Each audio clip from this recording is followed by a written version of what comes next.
Relations between the Tribes in Washington State by Brooklyn, Skylar, and Jamie. First off, we have schools. First off, there is a law required equal repayment for advanced nurses, physicians, and more, and was confirmed to build government-to-government relationships with school boards and tribal councils because most schools were not learning about tribal history. And so the original law read requiring that Washington's tribal history be taught in the common schools. And they found out that a lot of schools in the district in Washington were not teaching students about tribal culture, history, or treaty rights. Some lawmakers believed that the lack of right information to students that there was a treatment gap between American Indian, American Native, Alaska Native, and students, and non-Native students. Also, some lawmakers believed that the law couldn't pass through with the government because the word required, and said the word could be changed to encourage. On April 28, 2005, House Bill 1495 and the new language was signed into law by Governor Christine Griswold. So the new law was established to create and study about Washington's tribal culture, history, government, and more. Next up, I will be talking about land control and the Millennium Agreement. On November 1st, 2nd, and 3rd in 1999, many leaders of the federally recognized tribes in Washington grouped together with the government in Leavenworth and created the Millennium Agreement. The Continental Accord specifically outlined to have respect and work together, where the Millennium Agreement highlighted goals that were tangible. The law has impacted our understanding of Native peoples. There were some tribes unrecognized by Washington State, even though there are 29 recognized by the state.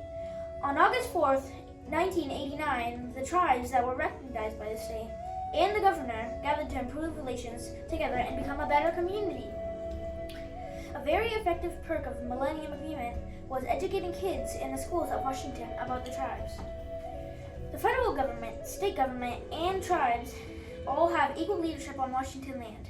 The status of the tribes in the treaty reserved rights and cultural presence spread across the state, creating a relationship between the tribes and agencies whose job is to manage and take care of the natural resources in Washington state. Hey guys, what are you talking about to this amazing audience? We're talking about the relations between the tribes in Washington state. Oh, I know a lot about that. I researched about the Puget Sound War. That's really cool. You can say stuff. Okay. The Puget Sound The Puget Sound War lasted between 1885 and 1856, about a year. And so the Puget Sound War began because of land rights. The war consisted of few losses on the American side. Notable battles happened in present-day Tacoma, Seattle, and Walla Walla. And on October 28, 1855, some of the natives eliminated 8 settlers in what was later called the White River Massacre. And in response to the attack on White River, the Americans captured 4,000 non-combat Native Americans and held them on Fox Island and did not give them food, water, or shelter. The final battle of the war happened on about March 10, 1856, when approximately 110 volunteers from the Washington Territorial Volunteers were ambushed by a force of estimated at 150 Native American tribesmen, led by Chief Lasichi of the Nisqually tribe. Following the battle, Lasichi and his remaining warriors retreated east over the Cascades into eastern Washington. Lasichi was eventually captured in November 1856 and was sadly hanged on February 19, 1858. Alright, I'm gonna go now. Bye. Next off, we have facts, but before Brooklyn goes, I would like to talk about the pictures on this tribal board. First off, this picture was taken after the making of the Millennium Agreement was made. And then next we have, of course, the flag of Washington State. And then this is some tribal art. This is the Upper Skagit Tribe flag, and this is more tribal art. Alright, now moving on to the facts. The Puget Sound War lasted between 1855 to 1856. The Treaty of Medicine Creek was an 1854 treaty between the United States and 9 tribes and bands of Indians occupying the lands lying around the head of Puget Sound, Washington, and the adjacent shorelines. The treaty was signed on December 26, 1854 by Isaac I. Stevens, Governor and Superintendent of the Indian Affairs of Territory at the time of the signing, along with the chiefs, headmen, and delegates of the stated tribes. For the purpose of the treaty, these representatives who signed the treaty was started to have been regarded as one nation on behalf of said tribes and bands and duly authorized by them. The Battle of Seattle took place on January 26, 1856. Thank you, Brooklyn. Now I will say my facts. Tribal nations and Washington State have a range of common interests. Both share responsibility to use public resources effectively and efficiently. Both seek to provide comprehensive services such as education, healthcare, and law enforcement to their respective citizens. Both have interconnected interests in safeguarding the environment while maintaining healthy and diversified economies. Although direct nation-to-nation relations remain a fundamental principle of the federal government's trust relation with the tribes, it is important that both tribes and the state recognize that the benefits of our understanding of intergovernmental processes and potential avenues for collaboration. And this has been Relations between the Tribes and Washington State.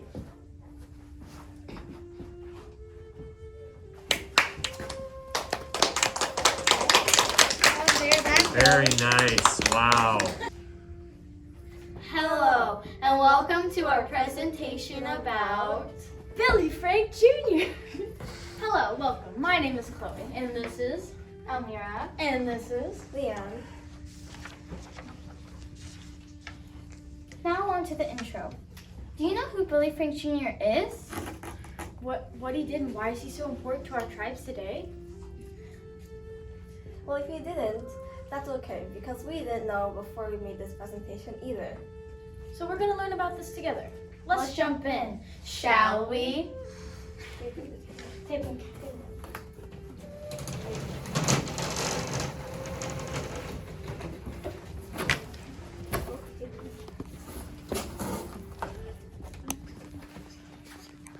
Okay.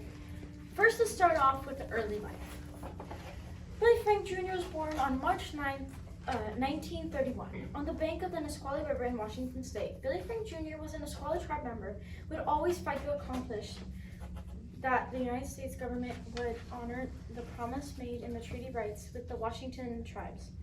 During his trials for fishing rights, Billy Frank Jr. was put in jail more than 50 times for his treaty protection rights to the fish for salmon and other fish.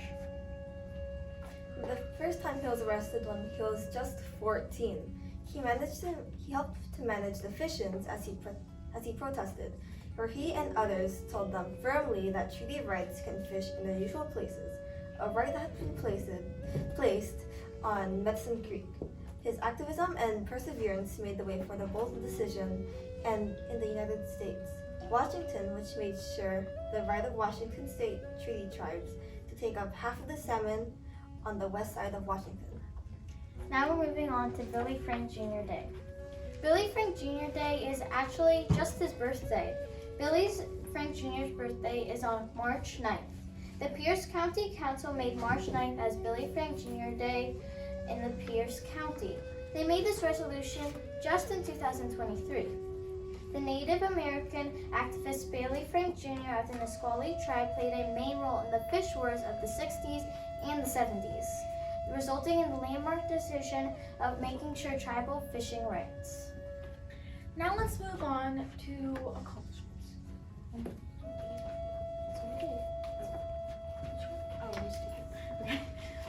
Back in 1952, when he was just 21, Frank was able to fulfill a dream of his and join the Marines.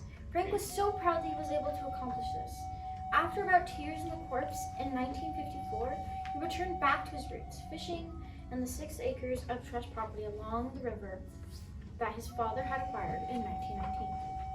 Frank took on an awesome grassroots campaign for the fishing treaty rights on the tribe's Nisqually River, located in Washington State in the 60s and the 70s. Billy Frank Jr. would never get tired of advocating for Indian treaty rights and environment leadership. His activism made the way for the bold decision, which was the tribal co-management of salmon resources in the state of Washington. Now, move on to passing. Unfortunately, Billy Frank Jr. passed away on May 5th, 2014, which was his 9th death anniversary just a few days ago. We miss our longtime leader and our friends so much, but he will always be remembered. We will always continue to stay on the course that Billy Frank Jr. has set for us as sovereign nations with treaty reserve rights who will co-manage the natural resources given to us by our Creator. Now let's move on to impact. Billy Frank Jr. spent his life showing his support for justice, equality, and environmental protections. He constantly fought to maintain and protect Native cultures and traditions, tribal treaty rights, and the natural resources they are based upon.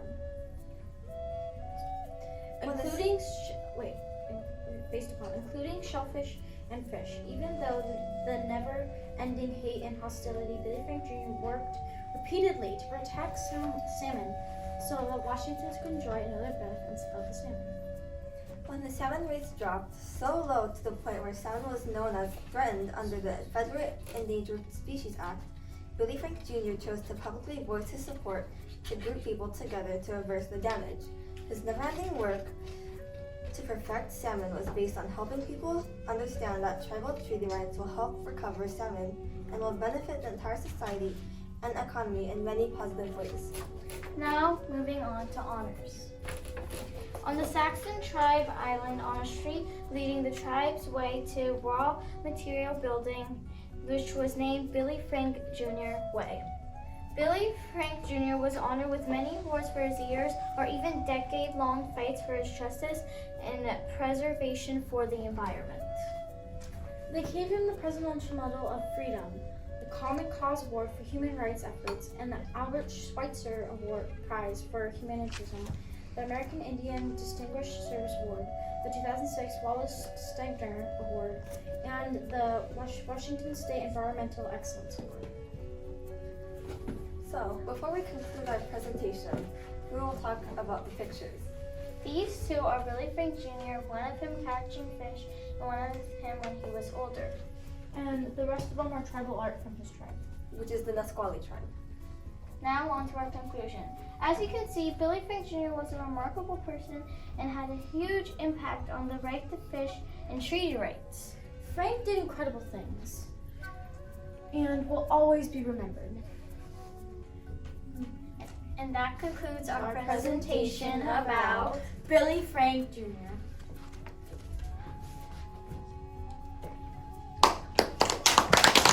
Yay! Nice job.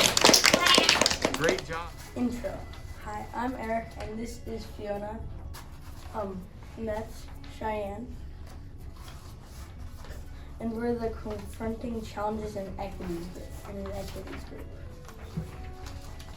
Around the country, Native and tribal groups suffer from long-term challenges with their day-to-day sewage systems that have persisted for years and are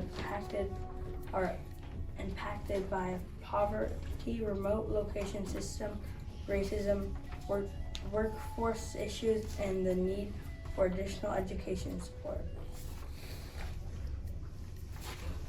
Indian communities cover from long hardships, yet much still needs to be done on reservations, many of which are geographically isolated areas far from economic, education, and health centers. Homelessness and unemployment rates remain very high. Challenges facing American Indian communities continue to be remarkable. Tribal investments have helped the alliance between tribal nations and the U.S. government it has evolved throughout history. Early rules remained a legacy of problems with detachments of a lot of Indian reservations, loss of culture and language limits on the ability to raise income taxes, and development restriction on trust land, and that continues to affect American Indian communities. While much advancement was constructed in the late 20th and early 21st century, the successors are entitled for assistance provided by the Indian Health Assistance, IHS. The IHS is a business within the unit of Health and Human Services that provide a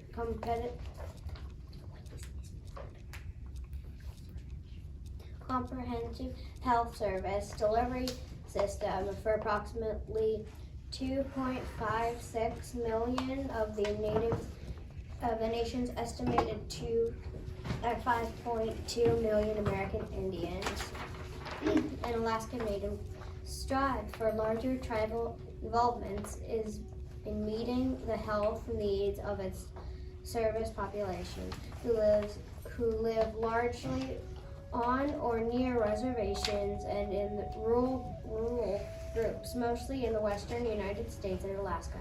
That concludes our presentation. Thank you for joining us to learn about the challenges and inequities that tribal members face. Thank you. So let the boys start a presentation. And it said to do the unexpected, so So we are going to present to you. We're kidding. So actually, Okay, actually, this is the presentation about. the Upper Skagit Indian Tribe. And many of the tribe departments. And their ways of working. Yeah. So should we do this?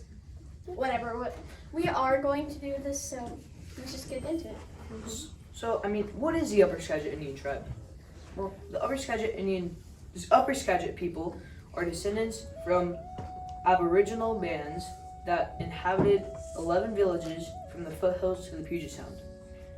The major composers of the Upper Skagit Indian Tribe are east of 6 of the Cedar Woolley, Washington health services, elderly services, housing, education, natural resources, and other departments are located at the campuses of the tribe's Skagit Valley Casino and Resorts.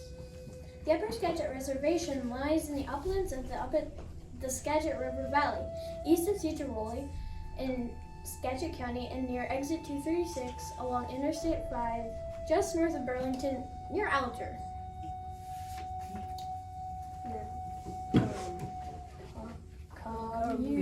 Community. The Upper Skagit Indian Tribe community contains many aspects in making of the whole community. There are many cultural gatherings all throughout the year hosted at the Cultural Center, the gym, and the community center. Community members participate in traditional hunting, fishing, and opening gatherings throughout the Skagit Valley River. There are many opportunities for youth to be involved in recreation and development in social skills. Governing. The Upper Skagit Indian Tribe is descended from a tribe that had 11 separate villages on the Upper Skagit and Sauk Rivers in Washington State. Their ancestors eventually consolidated. It wasn't until September 10th, 1981 that the Upper Skagit Reservation was established. The Upper Skagit Indian Tribe has established departments for carrying out governmental responsibilities, including administration, membership services, and a lot more.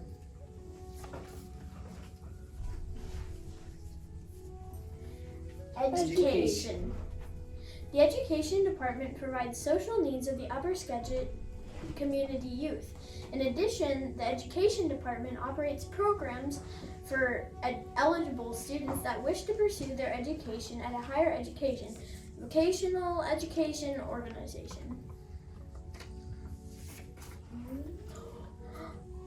Health services.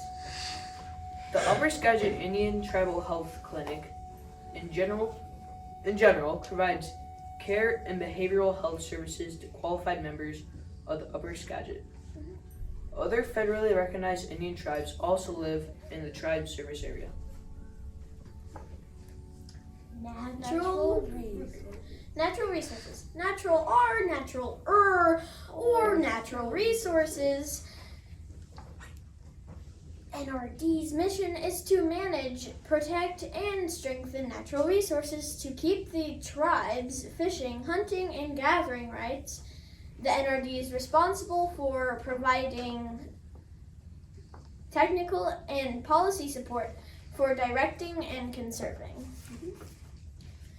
In the past 42 years, the Upper Skagit Indian Tribe has made a large impact. So, to honor this moment, we conclude this presentation. Awesome, nicely done. Hello, I'm Maddie, And I'm Juniper. and I'm Sophonius. And this is the Preserving Culture Group. We have 3 sections: art, Salmon. And canoe journey. Thank you for listening. Now let's get started. First section is the art section. Prosperous indigenous groups with art are desperately important.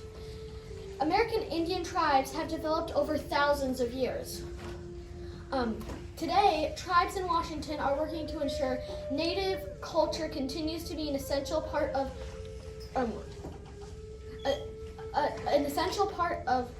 regional identity for the benefit of American Indians and non-Indians alike.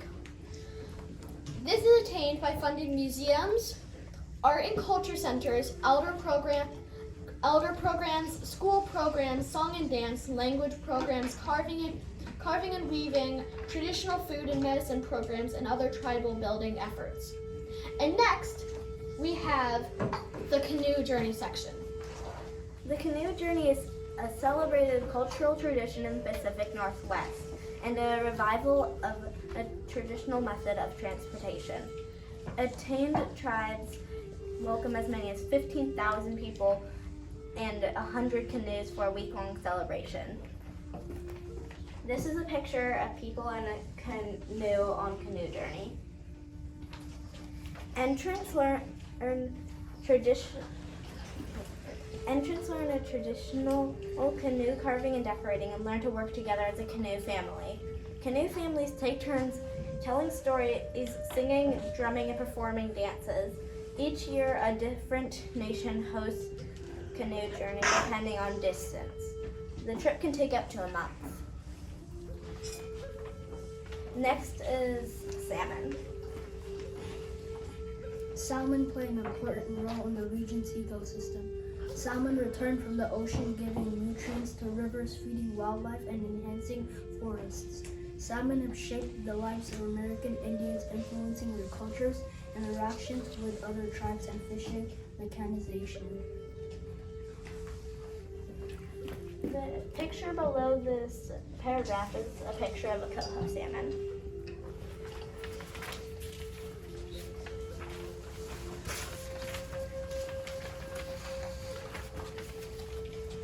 Salmon are an integral part of religion, culture, and food. Salmon need a quality habitat.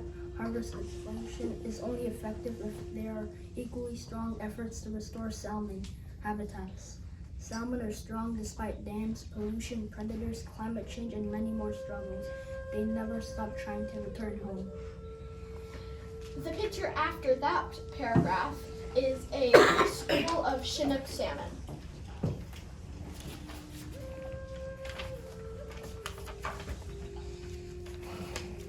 Tribes have to be just as strong when it comes to salmon recovery, and they come back to sustainable levels. Fishing is still a culturally favored livelihood for lots of American Indians and a necessary aspect of their natural health and culture. Now for some of the art on our board. In the center of our trifold, we have a canoe made out of clay. And next to that, we have some Squamish art of an eagle. We also have some Cowlitz tribe art and a raven moon. And the underline for canoe journey in this is cedar bark. This is our trifold, and this is our trifold, and Thank you for listening to us present it. I hope you liked it. Nice job. How about some compliments for the group? Okay. Hello and welcome to our presentation on the right to fish. So we will be starting with the main body, which is also a timeline. Sorry that part of this is cut off, but in the 1850s, the U.S. government created treaties with the tribes of the Northwest. The tribes gave the United States some land while retaining some of their rights, such as hunting, fishing, and gathering in their usual stations. In 1887, in the United States versus Taylor, the Yakima tribe filed a lawsuit because settler Frank Taylor had fenced off his land and prevented Yakima from fishing there. In this instance, the court had said that the tribes had the rights to the land. In 1905, settlers Linnaeus and Audubon Winans, who owned the property on both sides of Columbia River, had gotten licenses to operate 4 large fish wheels that prevented salmon from passing through them.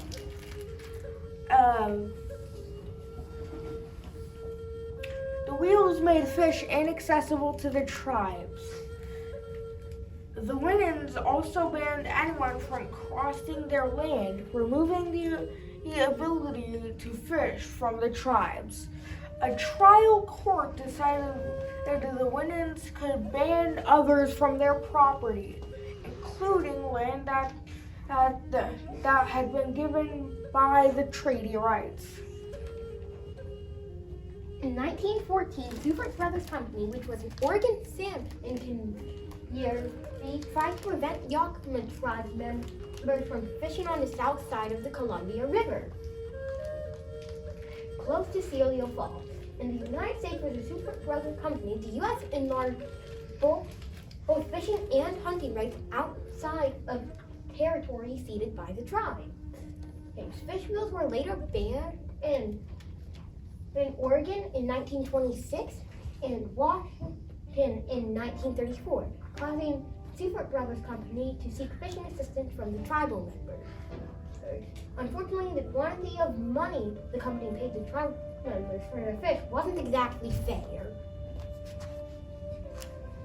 In the 1960s, debates about the right to fish did not slow down.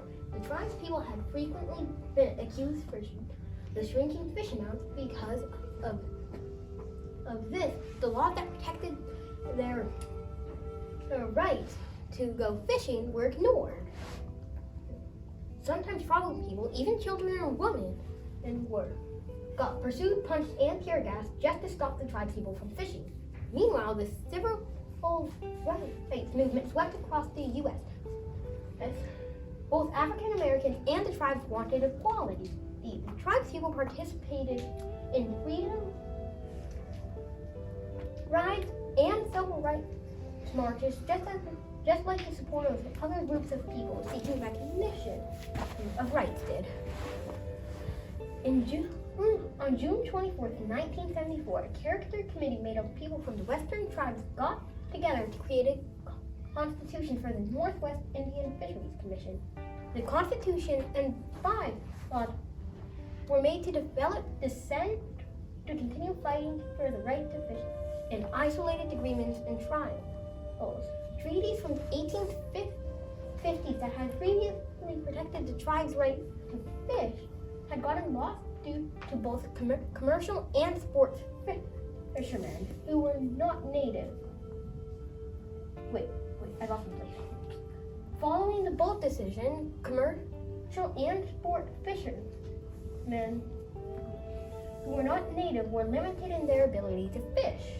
So this made the tribes able to focus on protecting their habitat and restoring it. The Makah Indian Nation, an effect locally of the boat decision, continued inside the Makah Indian Nation at Nia Bay, Washington. In the Makah tribe, tons of dances, ceremonies, and rituals and songs centered on the whale hunt, turning whale into an integral part of the Makah tribe's culture. The Makah tribe also previously reserved rights so they could hunt whales, succeeding the Nia Bay Treaty of 1855. But this practice kept getting threatened due to commercial whalers. In 1994, the gray whale was removed from the endangered species category. The Makah tribe planned to start whaling again. This decision was met with a large amount of controversy, causing the Makah tribe to have to find international support. In Russia, Chukchi had a quota for whaling, and the Makah tribe were able to borrow from it to continue whaling.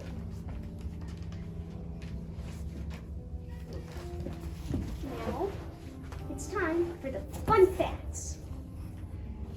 The first is that, unlike most other legal cases, the Bolt decision is named after the judge who ruled it, George H. Bolt. The second is that the fight for tribal fishing rights is called the Fish Wars.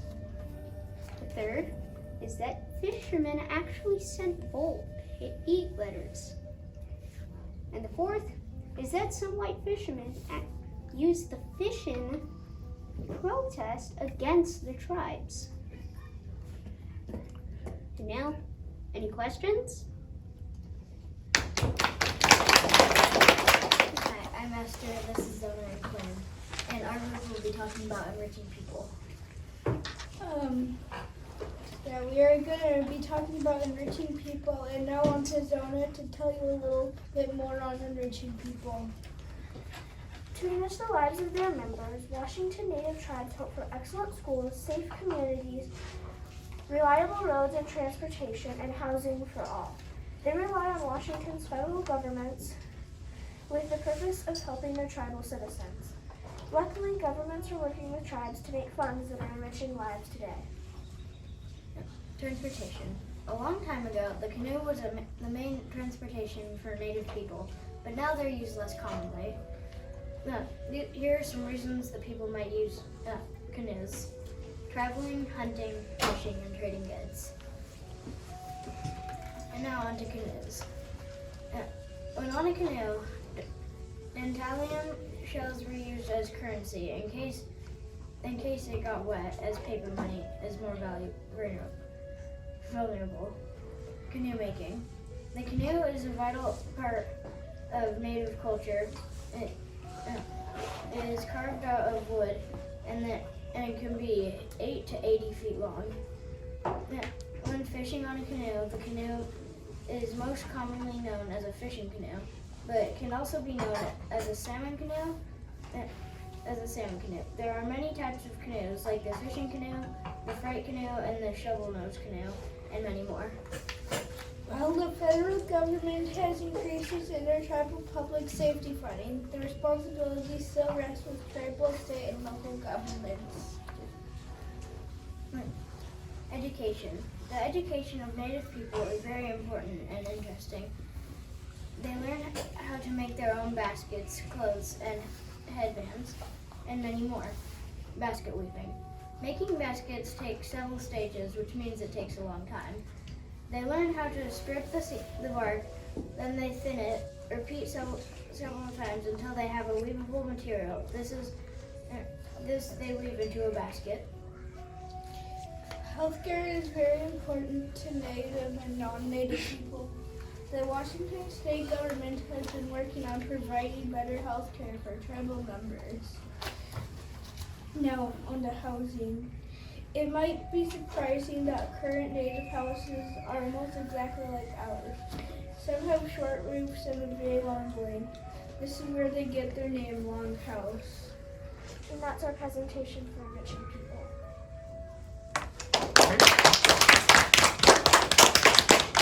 Hi, my name is Isaac, and this is Luke, and this is Sapphire. And today we will be teaching about the 29 tribes of Washington. Sapphire, could you start us off, please? Yes, but before we jump in with the tribes, let's look at this map. This is the map of reservations. How to use this map. So this map shows the reservations of the 29 Washington tribes. The red patches show the reservation land, and the number beside the red patch tells you which tribe it is.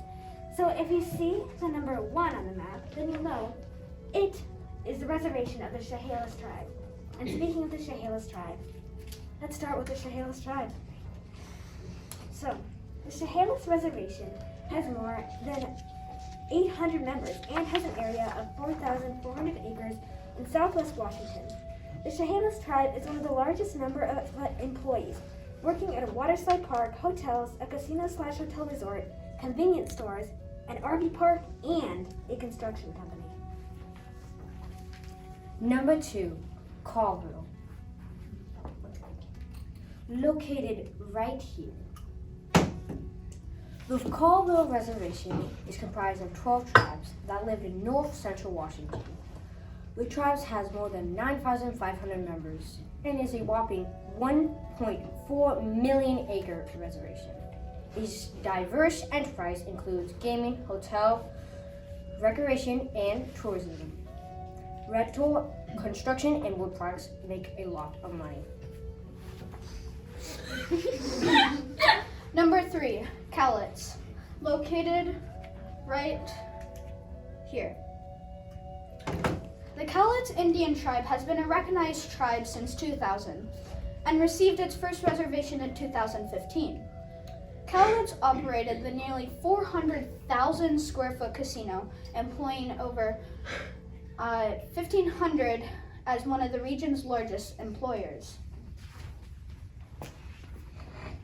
Number 4, the Ho tribe, located right here.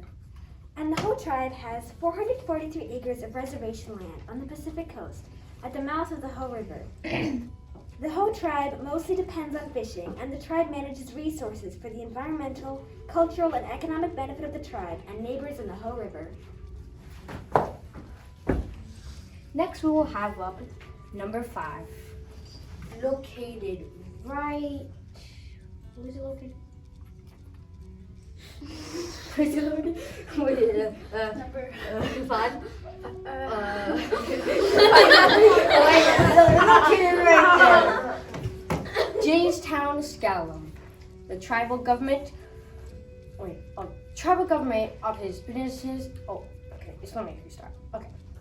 The tribal government operates businesses including a casino, convenience store, golf course, self-storage, art gallery, and construction service. The Jamestown Scallum tribe is located on 20 acres on Squim Bay.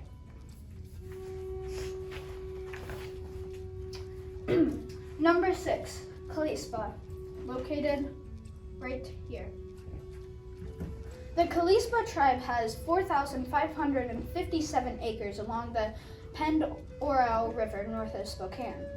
The tribe, with around 470 members, has some business enterprises, education, and healthcare programs. Number 7, Lower Elwha Clallam, and it is located right here.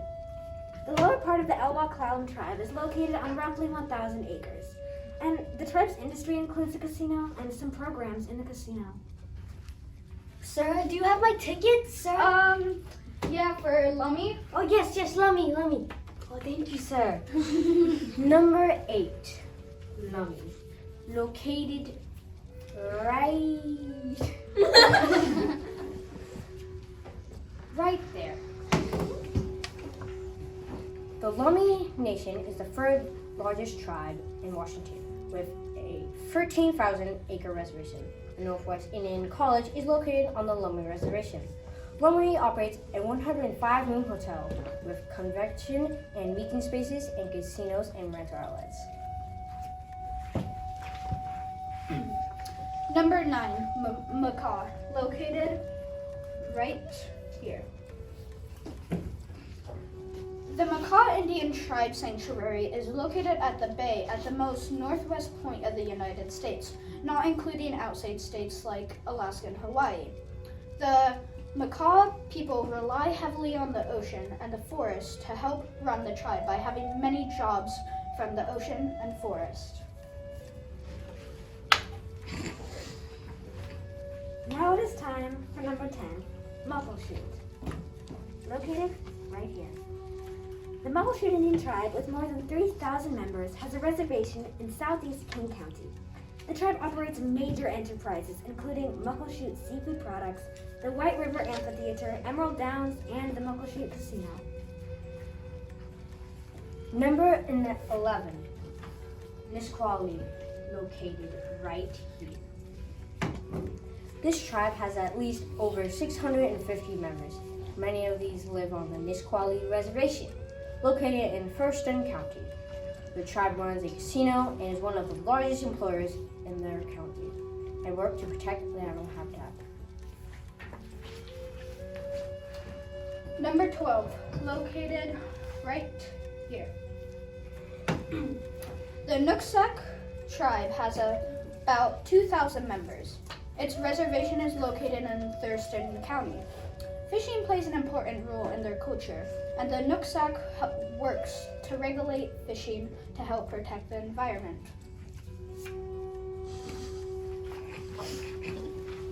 Number 13, Port Gamble Squaw, located right here. This tribe has over 1,400 members, and its reservation is located in Kitsap County along the Hood Canal. Their main name means the strong people, and they work to develop the economy of their tribe. Number 14, located right here. Puyallup. The Puyallup tribe has the most members of any tribe in Washington. They are known for being generous and welcoming, as well as having a very urban reservation and a thriving economy.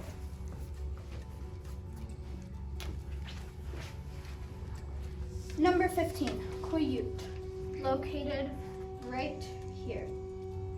But before, you've probably been sitting for a while, so why don't we do 15 jumping jacks? Because we're on number 15. 1, 2, 3, 4, 5, 6, 7, 8, 9, 10, 11, 12, 13, 14, 15. Okay, number 15. The Quiute Small Reservation is located in La Push, near the Pacific Ocean. Their resort on the ocean shores bring tourists, and the Quiute promote tourism and also work to keep their culture, especially their language, alive.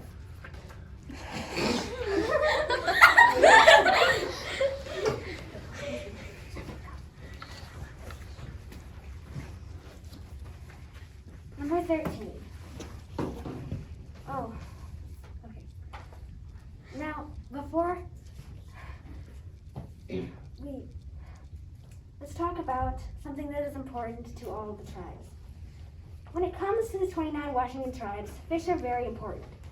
When you look at the map of reservations, you might notice that many of the tribes are located on or near the coast. And this is because the ocean, fish, and rivers are so important to many of the tribes. And now, let's talk about Number 17, Samis.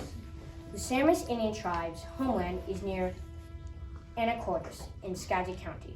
The Samis Nation operates a resort and has more than 2,000 enrolled members. of their tribe.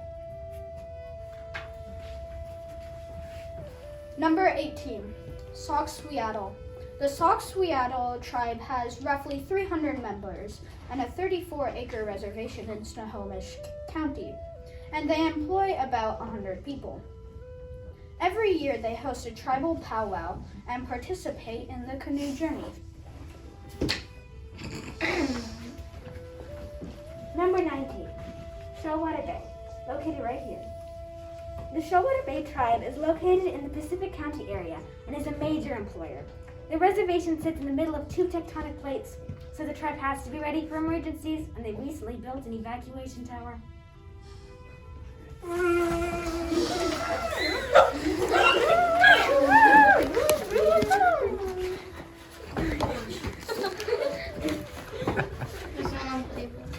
Number 20, Suquamish. There you go. The Suquamish Indian tribe has a reservation about 5,000 acres in Mason County. They work to improve water quality and restore the Suquamish Delta, as well as preserve their native language. The tribe runs a wellness center for Suquamish members.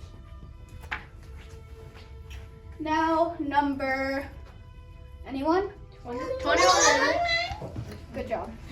Number 21 is located right here. Snoqualmie. The Snoqualmie Indian tribe has around 650 members, and in the Snoqualmie Valley. In addition to funding tribal government programs, profits from the tribe casino helps organize with charitable donations totaling more than $4 million in donations since 2012 or 10.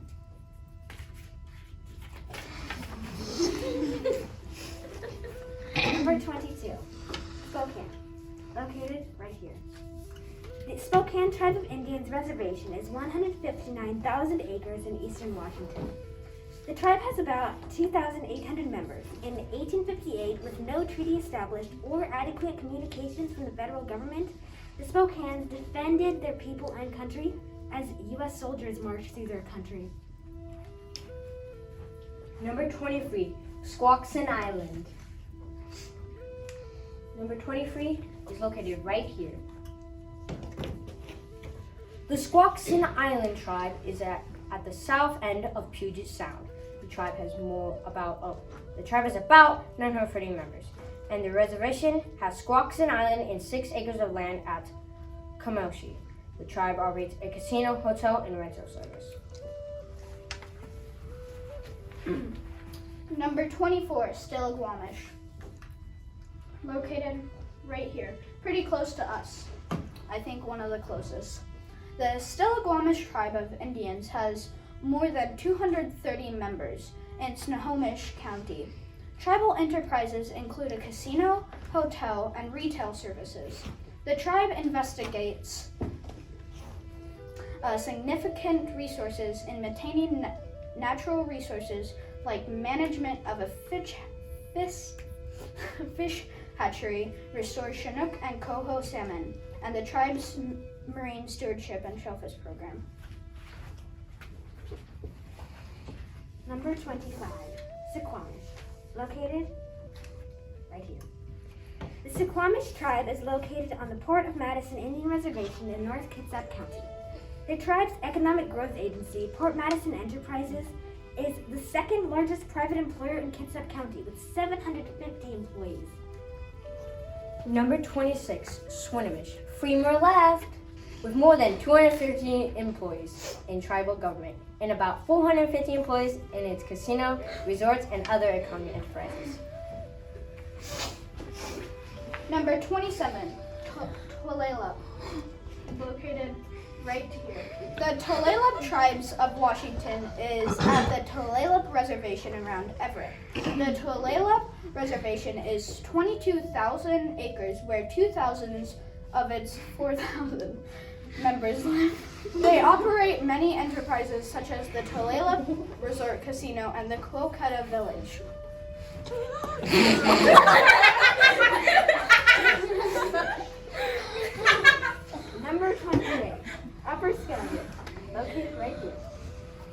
Skagit Indian Tribe descends from tribes that have lived in 10 villages in the Skagit and Sauk Rivers in western Washington. The Upper Skagit Reservation has a land area of 110 acres in western Skagit County and has about 200 members. Number 29, Yakima, located right here. Final one. The Confederated Tribes of Yakima have a reservation with about 1 million acres located in central Washington. The tribe's enterprises provide service to employ hundreds of Yakima citizens in gaming, tourism, forest management, and telecommunication and agriculture and utilities. So that's all, but that's not all. We have some art. This animal face has been made by the one and only Sapphire. And this fox and frog has been printed by the one and only Sapphire. And this salmon has been hand-drawn by moi. And this orca has been hand-drawn by Isaac.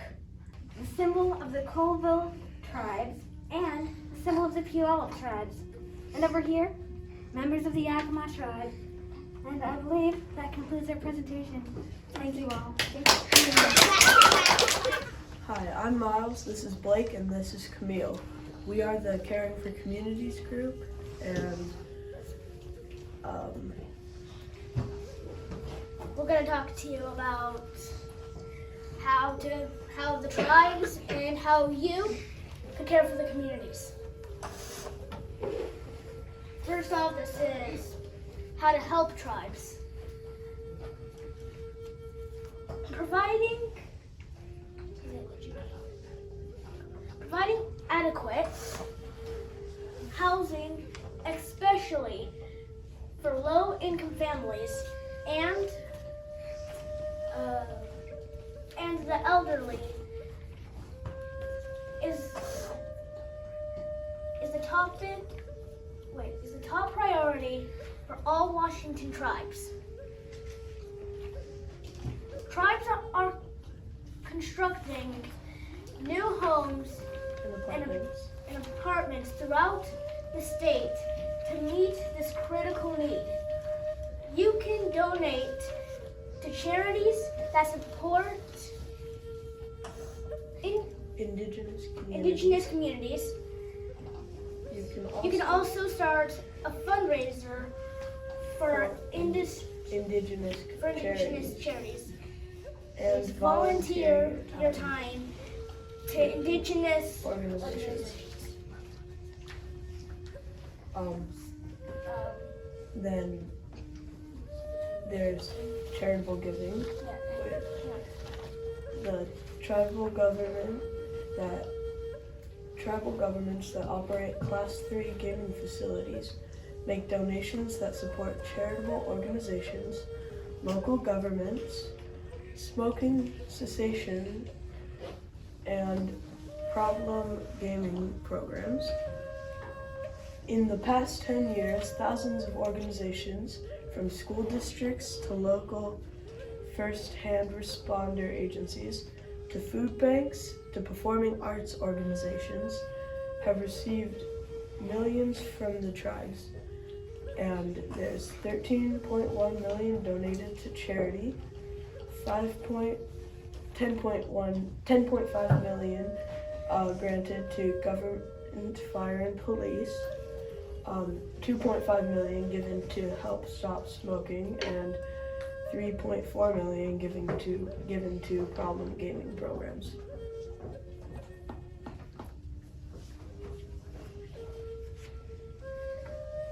Now we're going to talk about learning opportunities. Tribal governments are developing and operating early learning centers, schools, libraries, and youth activity facilities throughout Washington. More tribes also provide substantial financial support to college students. To help support the tribe, people, and governments by promoting safe and quality living environments, strong communities,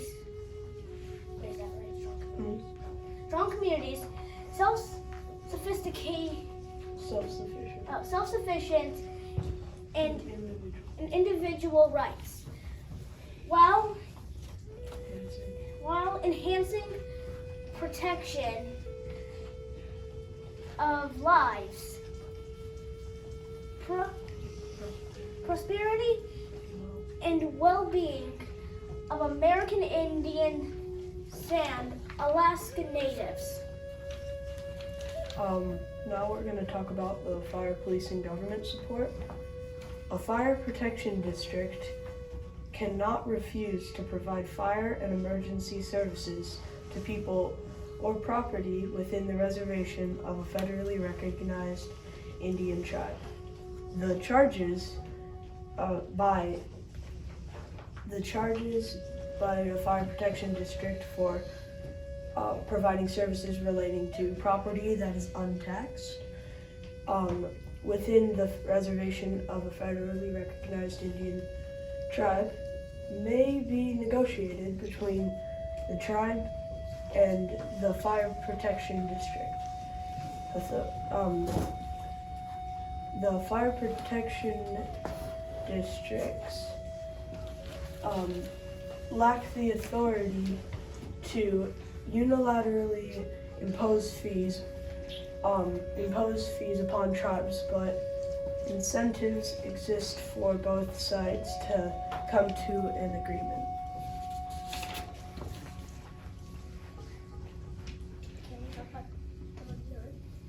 This is the wolf from the Quillete,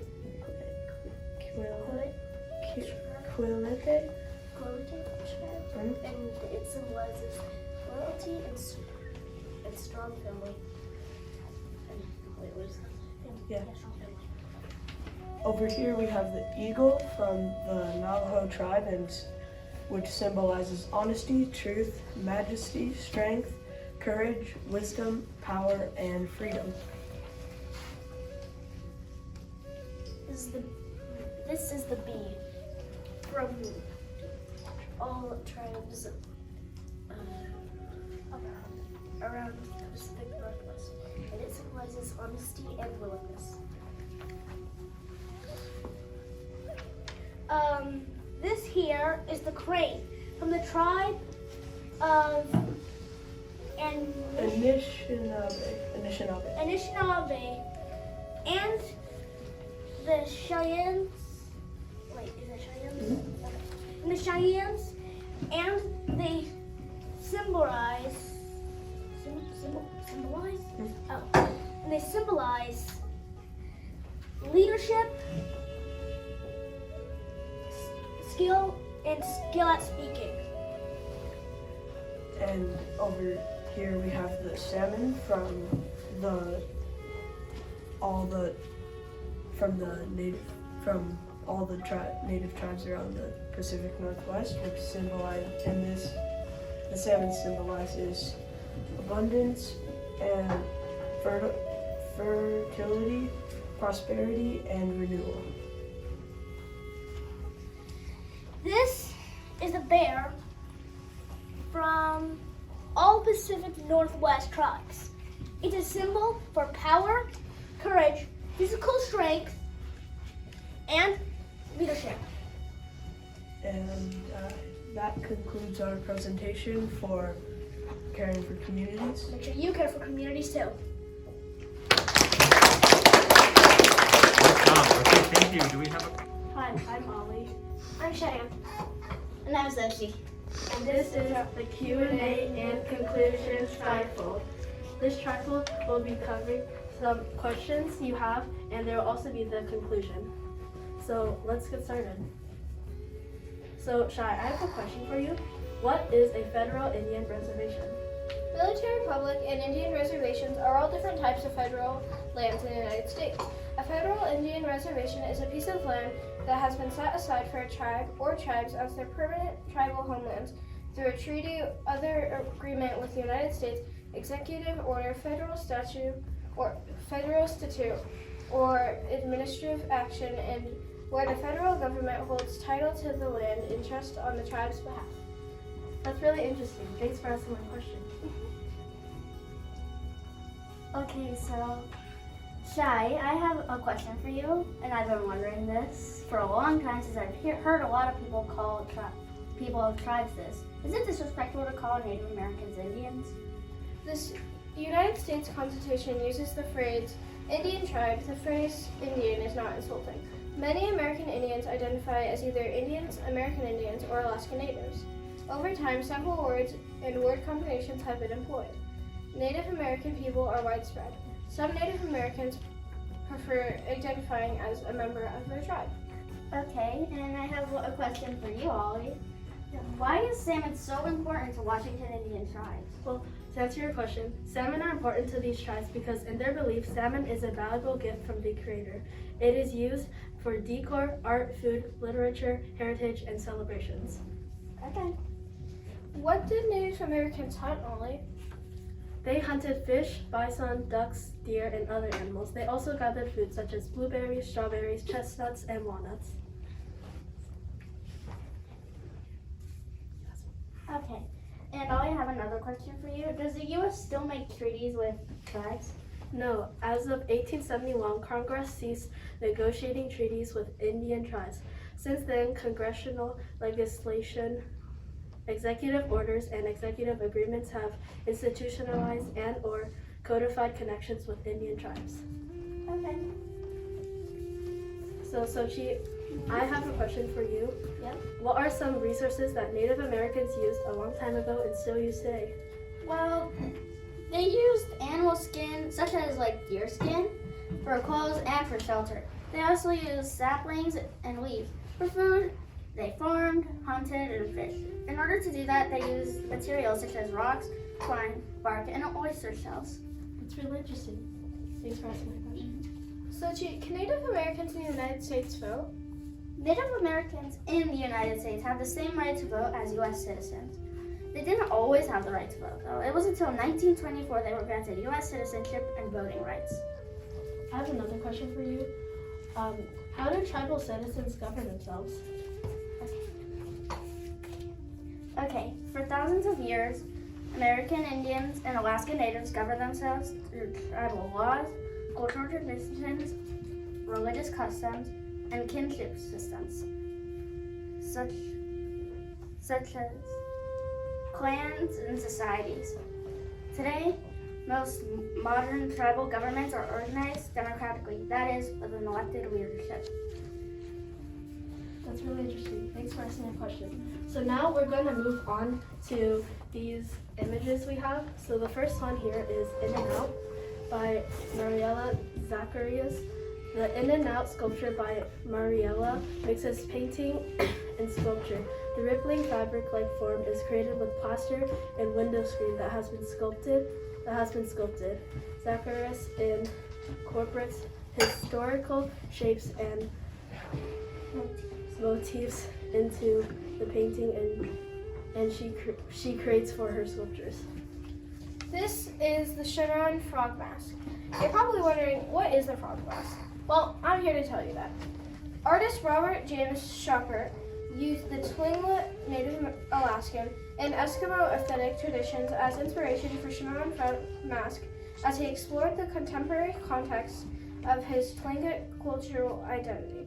This piece emphasizes the shaman's crucial function as a healer and spiritual figurehead among the community, using fragmented images, abstraction, and brilliant colors. And the final one is Along the Umatilla by Rick Gendron.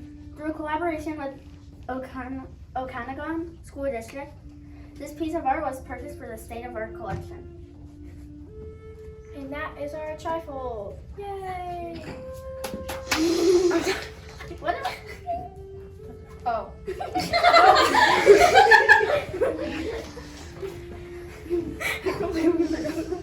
Washington tribes were required to keep their culture alive. show who they are, and so much more. They have gone through many hard times, such as not having voting rights, genocide, dislocation, and various forms of abuse such as mental, physical, and social. Washington tribes also play a big part in the state. Most importantly, Washington tribes help keep the state thriving. And that concludes our presentation. Nice job.